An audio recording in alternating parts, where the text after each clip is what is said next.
Thanks so much. I'm really excited to be speaking on this topic, and I will say that I am really feeling like a bit of an imposter because I'm quite new to the area of homelessness. I've been a social gerontologist in the area of aging for my whole academic life, going on over 20 years in bachelor's and only I would say in the last 6 years has my head turned to the intersection of aging and homelessness.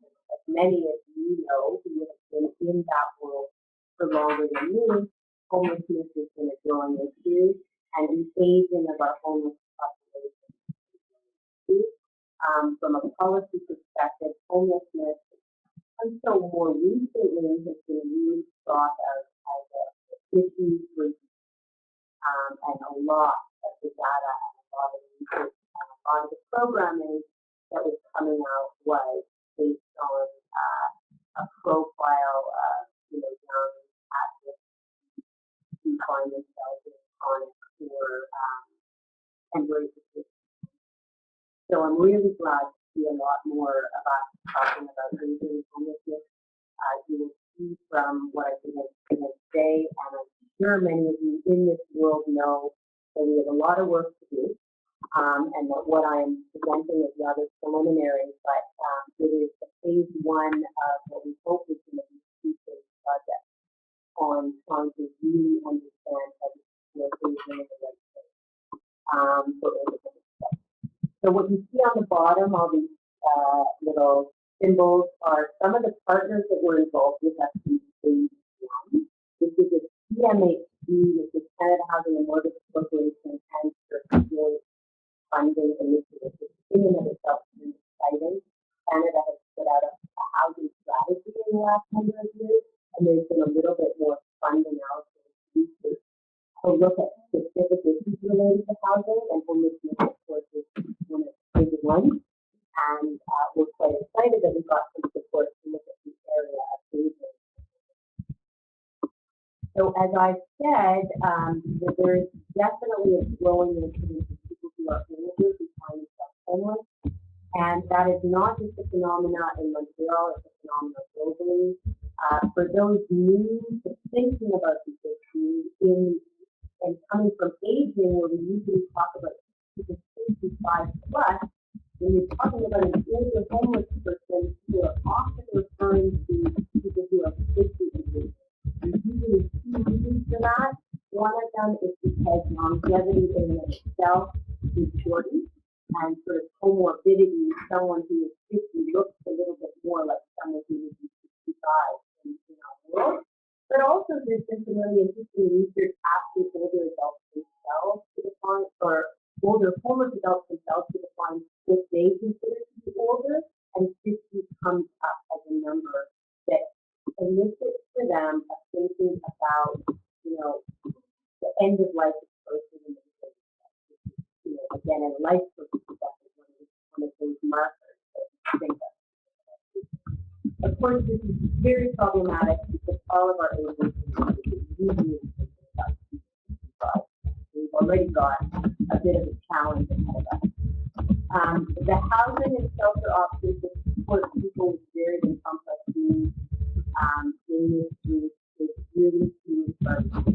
There's a critical gap here, and we need to know, first of all, how to best support people aging in the right place, and then we'll get into what we mean by that a little later in the presentation, and also really to enhance some of the services that support that. So this is really what the background was that brought three of us in two different cities together to embark on this vision of trying to understand how to best support aging in the right place. So this is a three-city study. We've got partners in Vancouver, partners in Calgary, and of course with Valerie and myself who are leading in Montreal. So I'm going to be offering you some data across cities and then focus a little bit more specifically on Montreal. So as I said, from our definition, older homeless persons 50 plus, it's also important to unpack what homeless is, because people have varying definitions of what constitutes homelessness. we're using a broad definition that is recognized in Canadian terminology and legislation. So you've got someone who's really unsheltered, absolutely homeless, and some people say living on the street or places that aren't intended to be living. Then moving up from that, you have people who are housed in emergency shelters, shelters that are very short term, that are not intended to be long term housing. Older adults tend to be very overly represented in the emergency shelters. It becomes harder to live completely on the street when you start to experience some of the chaos that. And older adults who are new to homeless find it a little scary, threatening. So shelters is seeing a rise in the emergency population. Then you've got people who are in temporary provisionally accommodated housing. So this is longer than emergency shelters, but still the idea is you're here for a period of 6 months, and the aim is to get you set up and be housed. And that is still someone who doesn't have a permanent housing, who's still at risk of cycling back. And finally, we have people who are precariously housed at risk of homelessness. They may not be counted in some of our stats because they have a residence, but it's a residence that could be lost at any moment, either because they're overextended with what they're needing to pay and what's coming in, and or the conditions are becoming more and more difficult to live in, and kind of any minute. So we are looking at the gamut of that because we think that we're going to find more older homeless people when we are thinking extensively. And of course, as you can imagine, people in these different categories likely have different needs. It's also really important to recognize that in the older homeless world, as in the homeless world, you do have people who are new homeless in life, so they find themselves homeless for a very first time at the age of 57, and people who are aging while homeless, so they've been chronically homeless and now they're older. And in the in-between, episodically homeless. We've spoken to a lot of people who were homeless once or twice, but not for a long time, and now they're back homeless. So once again, when you unpack all of these things, you recognize what a heterogeneous people is, even though sometimes, as we do with aging in general, we think about homelessness, we kind of think about one. So,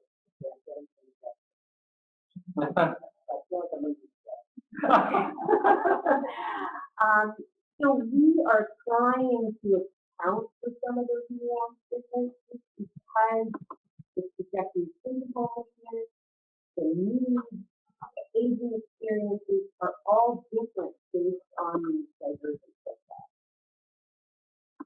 Just to give you a little bit of a sample of some stats, those of you who live here may know that I think it was in 2016, many cities embarked on these point-in-time counts where everybody it's very hard to staff and people in the world because any day it's hard to find people who don't have addresses. All of our staff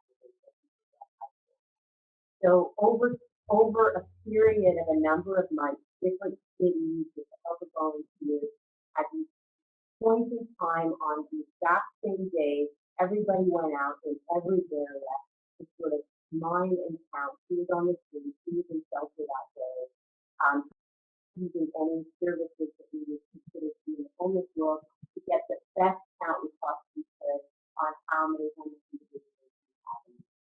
So that's it's the best stat we have, and there was a lot of effort to do that. So these are the stats I'm showing you, and what you see is that a rise in, so we have, sorry, I made a mistake, in 2018, just under 1% of the population who live in the city of Montreal who are homeless. 38% of that population are 50 and over.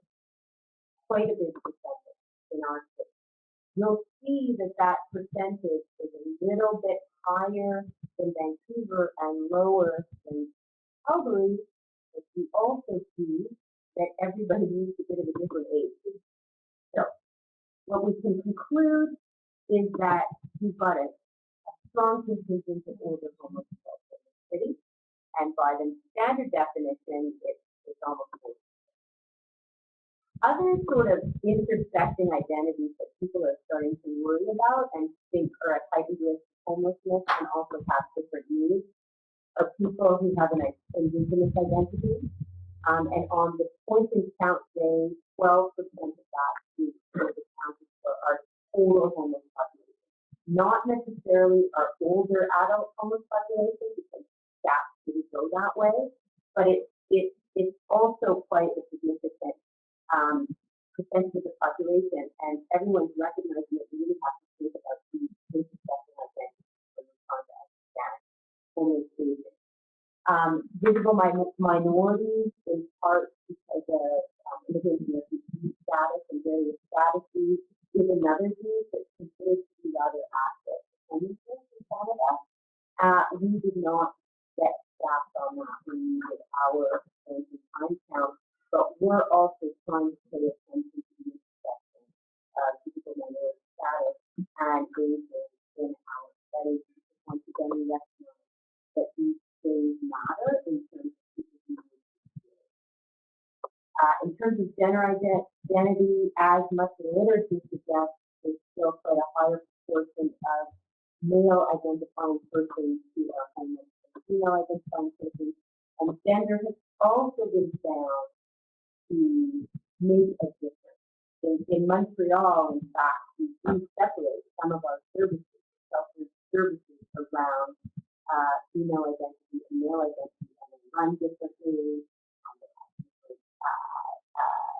time frames that people are allowed to be there that look different. The gender makes a difference. And it's another area that we want to look at.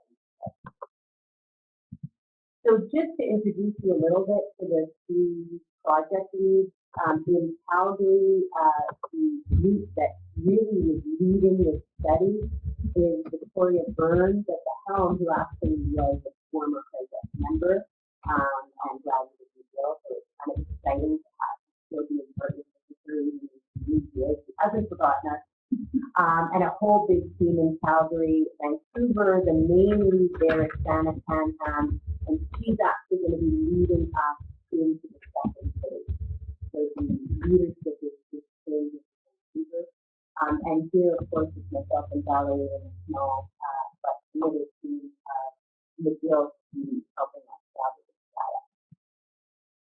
So in terms of the goals of the project, one very important goal, no matter what research we do, is the idea of building capacity and partnership in the support of housing and health sector. So I will be showing you today some of the results of World Cafe that we did, and explain to you a little bit about what that was. But we've been pretty busy in this project, just getting the aging folks and the homeless folks to kind of come together at tables, to advise you so that we can put our heads together and think about what, first of all, learn what the other is doing, because as those of you in practice know, they can feel very siloed, our systems, but also to really start building joint solutions, because it really is going to need to come from housing and health, some of our communities as they see, especially for older homeless adults. And we also were really interested in identifying current gaps in housing and support. So we did an environmental scan, which I will tell you about, to learn what we provide and what don't we provide. To the best of our ability, as we start studying data, some of you may have some brilliant light bulbs that we haven't identified, that we're always learning about. And what we want to do, and we tried to do at the end of phase one, was to identify some promising practices or areas of support that seem to be targeting some really interesting issues around aging and homelessness that we could then evaluate and figure out the future things that we recommend. So that's kind of where we end phase one, and I will tell you a little bit more about that once I show you what we found, and when I talk to you about where we're going. So just for those of you who have heard, or in aging, you will have heard the concept aging in place. You hear it all the time. That was supposed to be about supporting people aging in place. John McGill, and it's a very, very good government strategy. But the problem with the notion of aging in place is aging in place is about really people aging in their own homes and or their community. What does that mean for aging? Do they have no access to aging in place? They don't live in a conventional. Some of them need a homelessness aren't even necessarily connected to the community that they were at. So we wanted a bit of a broader term that we could think about when we think about supporting aging. And there's a scholar who's last name is Golan who talks about aging in the right place. It's really recognizing that where someone lives can support or a place of fear with their optimal experience of aging, and seeking the right set of housing, health, and social support to support an optimal conditions for people is what we want. So that much broader kind of definition moves us into a place where we can really start looking at ourselves and move away. Most people, when they think of the concept of aging in place, also they have this person in mind, someone who's living a full house, a full life, that they probably own. This is really not the reality. We really want to expand people's thinking about what our policy direction is. And just a note on, we use the term promising practice. Anyone and everyone who's in health, especially in health, these days it's considered best practice as well. Best practices, evidence-based practices that have shown some promise and have some tools and are standardized. And we love them and we hate them. But we're using promising because promising practices aren't necessarily practices that have undergone rigorous evaluation in the way that best practices have, but they have had some evaluation and they see this as promise because that's where we're at in the world of homelessness. If we relied on best practices, we have very little to go. So we're trying to look for some things that in people's gut they know are working, and what we'd like to do is offer evaluation.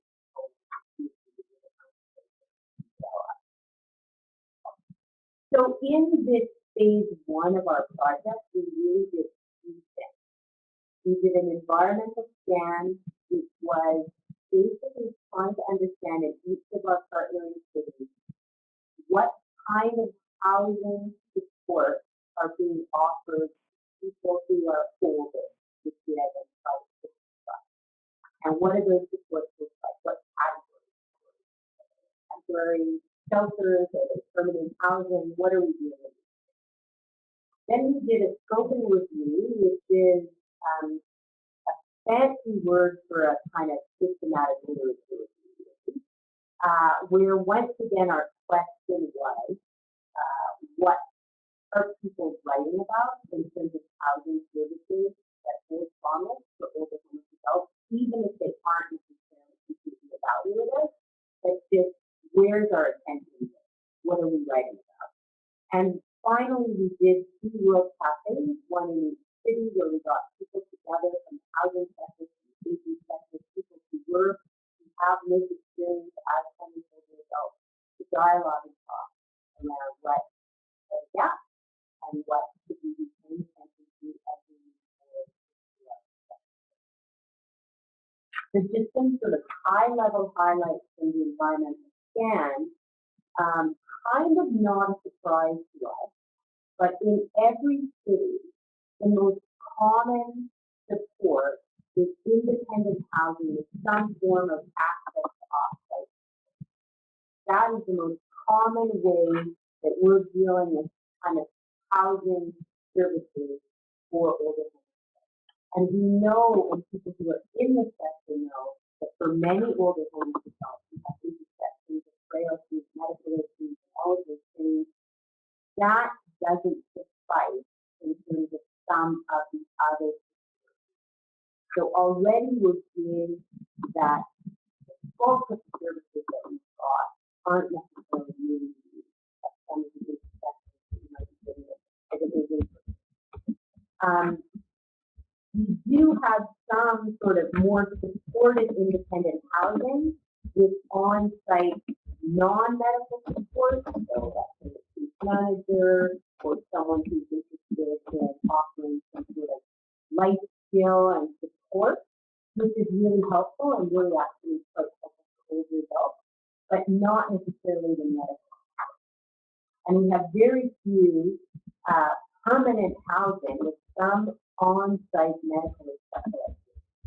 3 of the 36 that we could identify in Montreal.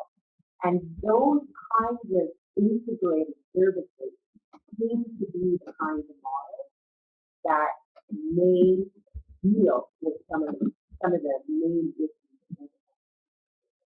So hence, what we end up seeing and what you end up hearing is people have a medical event, they end up in hospital, they can no longer manage in their independent sort of housing, which is supposed to be relatively autonomous. They can't go to a shelter because most of our shelters don't have accommodations, medical convalescence. And the hospital doesn't want to keep them because, well, they don't have an active medical need. So it's the cycle, right? And it's also people who are in the community who have to make choices between them. Stand in line, get my ticket, get into the shelter today, or am I going to go to the medical center to get taken care of on a pain that I've been having? And, you know, housing over prevention ends up being a issue that one. So if you have integration, you tend to have people overseeing and noticing those kinds of deterioration and offering support to get people help. As a bit of a sideline to this study, but one of the projects that I did years ago, and actually Maya, this study that you helped me with way back when, before you would have said this, was speaking to some service providers around just what does relocation look like for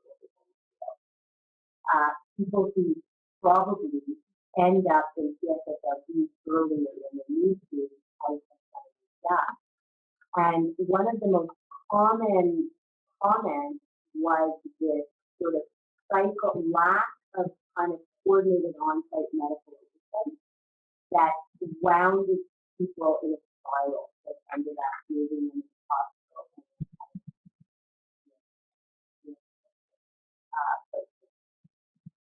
We do have one facility that we identified here in the city of Montreal that is more of a CSSHRC that does have a designation to work with sort of the intersection of substance use and mental health, and tends to be a place for individuals who have been precariously housed with very few beds, and that's another big gap that came out of the study supporting people in relocations where with these healing facilities has to be a fit. Harm reduction kind of models tend to be models that work for people who step in and out of these substances. But in our CSSHRC system, it's incredibly rigid to do with you know, you don't adhere to what you adhere to, and you have. So at the very end of your life, as you're the most frail, there's still no good. And this is, you can see across the board. It was actually nice to see that there was some service here, but really, really not in any way. And we did also identify one service that is trying to work on end of life. So that you can imagine other areas. People wanting to live and die outside of hospital. What are our capacities?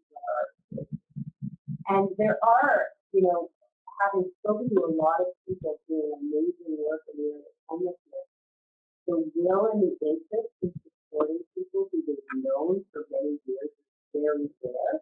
It's the infrastructure and the support to do that. So we're hoping that that's going to be kind of a big focus for us in our second phase. In the scoping review, we also certainly found housing first is probably a strategy many of you have heard of. That's our biggest national kind of solution to homeless problem, where we have decided, and in many ways it's very effective, give people the housing first and then deal with all of their other problems. But once again, in our world with aging, if you don't have the housing and the case management outreach support, because you've got fragility and you've got some health issues, you're not going to be able to sustain the housing.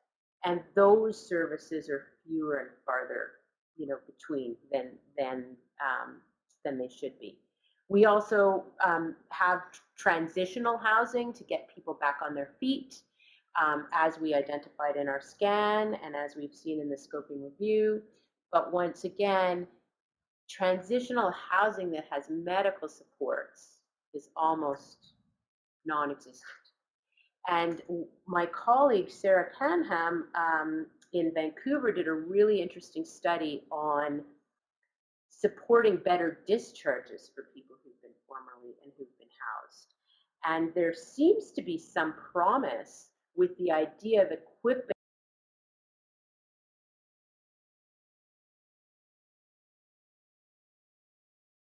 a shelter with the medical, almost like a convalescent. Remember that once people got to convalesce outside of their homes, as they left hospital and before they were sort of succumbed to going home and caring for themselves. We don't do that much anymore.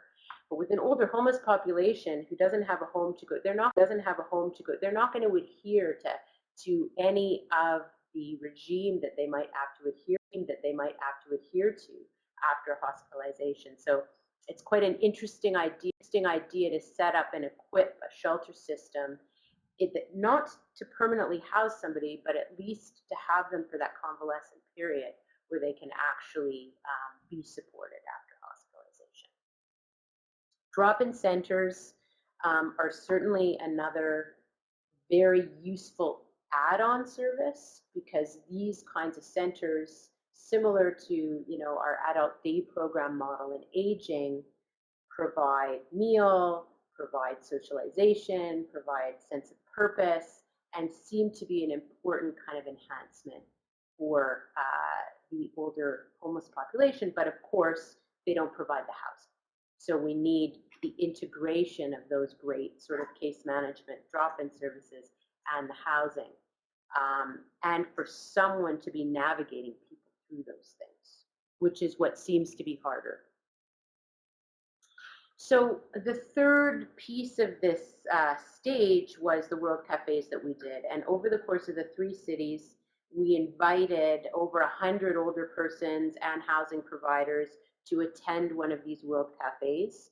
We were really, really aiming in each city to have 50-50 split between providers and older adults who are homeless themselves, so that they really had a space at the table. Sadly, on the day that we had our World Cafe, it was Hannah will remember because she was there, it was a terrible snowstorm, but we still managed to get 6 older adults with lived homeless experience, which was kudos to them for what they did to get there. And we had 23 service providers. So our numbers were a little smaller than some of the other. I think Vancouver ended up with 40 service providers and 20 older adults with lived experience, which was really great. We held these cafes in sequence. So Calgary went first, Vancouver second, Montreal third, and in part we tried to sort of adapt the lessons learned from one. So for example, in one of the first World Cafes, you'd have people with lived experience and people who are service providers, and they don't necessarily know each other. And there were a few incidents where older adults were complaining about services, and the service providers whose services they were complaining about were right there, and it was stressful. So people need to understand, right, who's sitting at their table. And so we did a lot more of making sure that everybody knew where they were from and giving people sort of a rein of if they felt comfortable sitting somewhere or they wanted to move. The other piece is, of course, that it can be traumatic and triggering to be talking about some of these things. And in one of the first World Cafes, they didn't necessarily have a space. They had the expertise to deal with it, but not a space. So by the time we did it in Montreal, we had a few spaces set up in case anyone needed a timeout, if anyone wanted to debrief, so that they didn't have to leave, they could come back. So that we benefited from being kind of the last standing, but certainly a lot of interesting lessons learned from that experience. We did audio tape the discussions and took notes. And what I'm going to present to you is a really high level analysis at this point. We're still really looking at the data from that to try and understand what came out, what some of the needs that came out. But we also did a post-cafe evaluation, and I will share some results. So first of all, what is a World Cafe? It's kind of the flavor of the month. I don't know if people have heard about them lately, but this was my first. It's very interesting.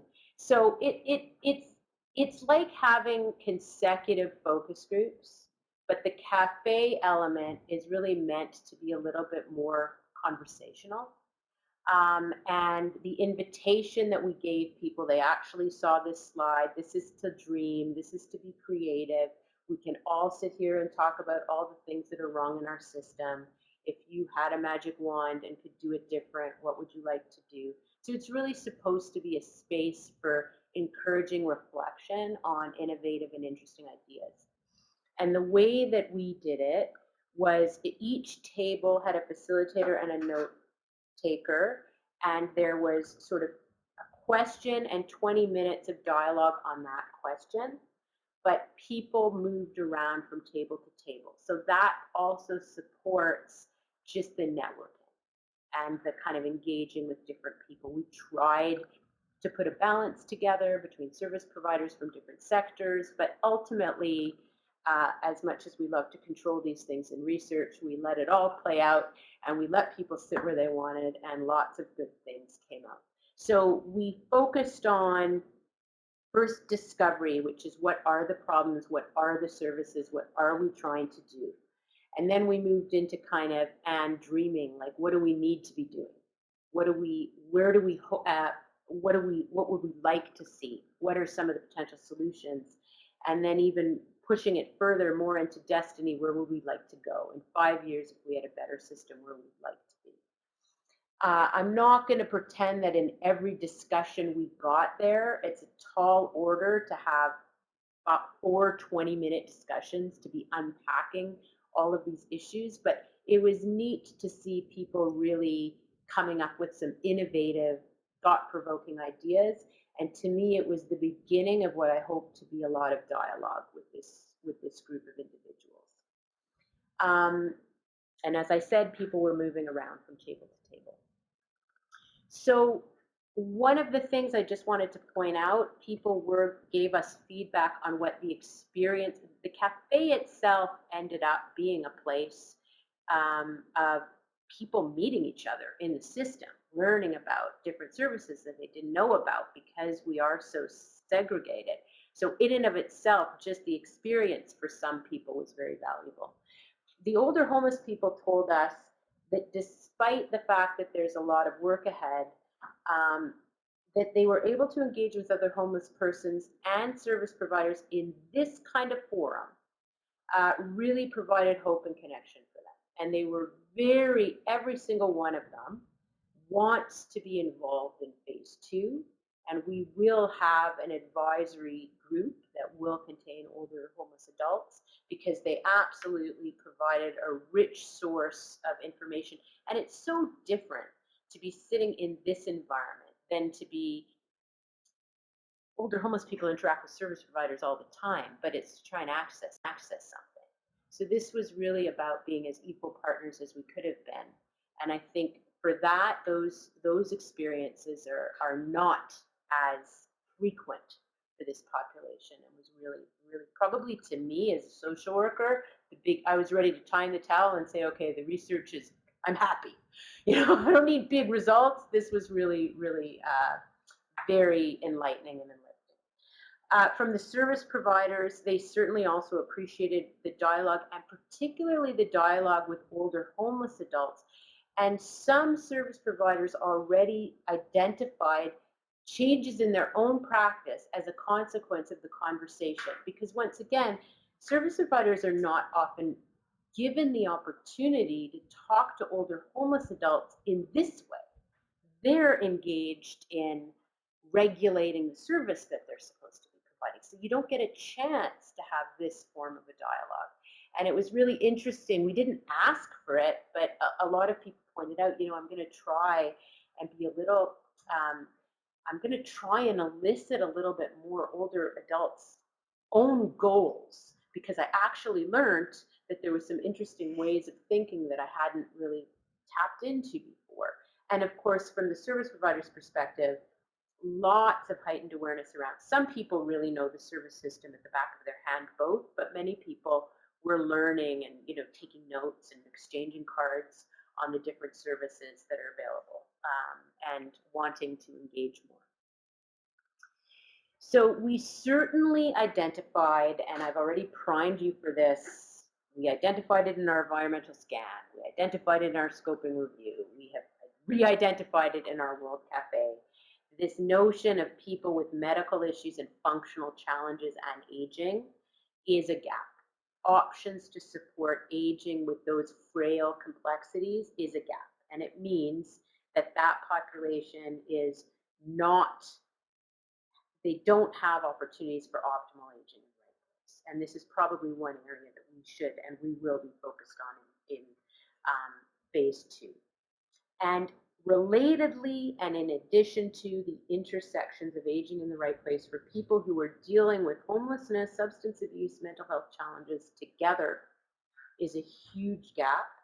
And we really need to be paying attention to the models that best support people optimally aging with these kinds of supports. There's little pockets of things people are doing, and if we can show that these things are actually making a difference, we are hoping to advocate for scaling that kind of stuff up. The other thing just to note, even in the environmental scan that we did, where there's supports on site, they're not always 24/7 supports.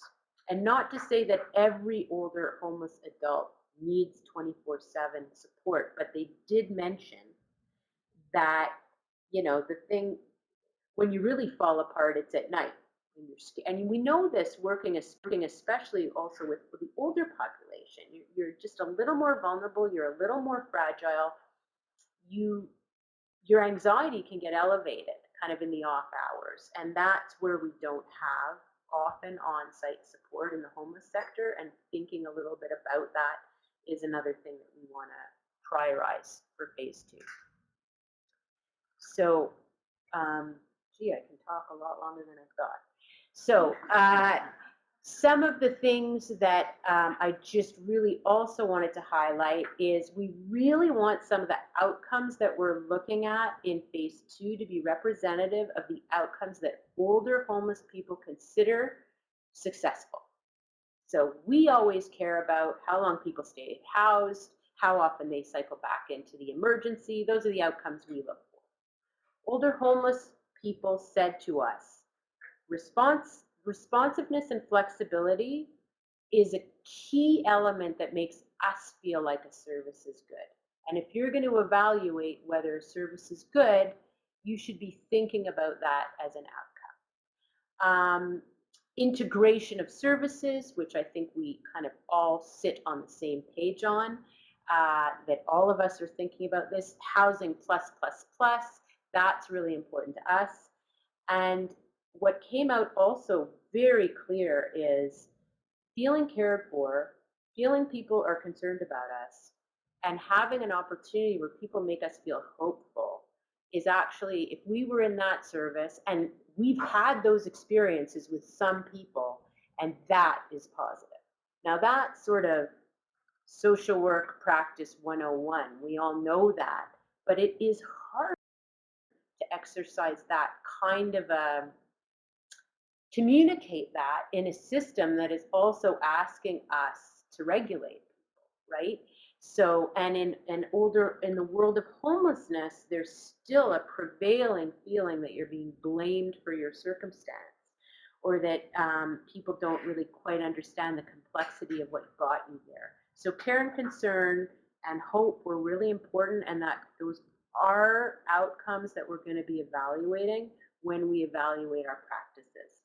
Like what felt caring to people, what way services were delivered, felt hopeful, and just honoring some of those outcomes that are important. So moving into phase 2, we hope we will get funding for phase 2, where we will actually be able to evaluate some promising practices. And we will absolutely use some of that funding to continue building the capacity and the partnerships and the advisory meetings that we've already leveraged. What we have elected to focus on in Montreal specifically is housing with on-site support, thinking about CHSLD supported housing, and end-of-life care. Those are the 3 areas that we're going to be particularly focused on. And I've got for you, we've got partnerships that we're really excited about with Maison du Père and the Old Brewery Mission in phase 2, who have been at this in terms of providing support for older adults for many years, and we're looking forward to that. And as I said, we're going to be paying a lot of attention to the outcomes that the homeless older adults suggested we should be paying attention to in phase 2. So that's what I've got so far. Thank you for your attention. And Gabrielle, I guess I'm inviting questions at this point. Okay.